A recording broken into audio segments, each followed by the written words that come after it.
V posledných dňoch máme možnosť pozorovať peknú modrú oblohu. Prečo je vlastne modrá? Dôvodom je atmosféra, čiže ochranný obal našej Zeme, ktorý musia slnečné lúče prekonávať, keď putujú zo Slnka k nám. Biele slnečné svetlo pozostáva z viacerých farieb. Červenej, oranžovej, žltej, zelenej, modrej, indigo a fialovej. Každá má svoju vlnovú dĺžku.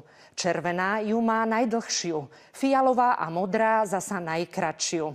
Intenzita fialovej je najslabšia. Modrá farba ju výrazne v úvodzovkách prebíja, preto ju môžeme zanedbať. Keď slnečné lúče prechádzajú atmosférou, respektíve vzduchom, narážajú na molekuly plynu. Tie ich rozptyľujú do všetkých smerov a najintenzívnejšie práve svetlo, ktoré má krátku vlnovú dĺžku. To je modrá farba. Preto sa nám obloha javí ako modrá, a to hlavne na poludnie, keď je slnko najvyššie nad obzorom. Inak je to večer a ráno, keď je slnko nízko. Vtedy musí slnečný lúč prekonať podstatne dlhšiu vzdialenosť cez atmosféru.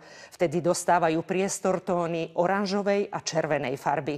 A my môžeme obdivovať červené ranné zore alebo ružový súmrak.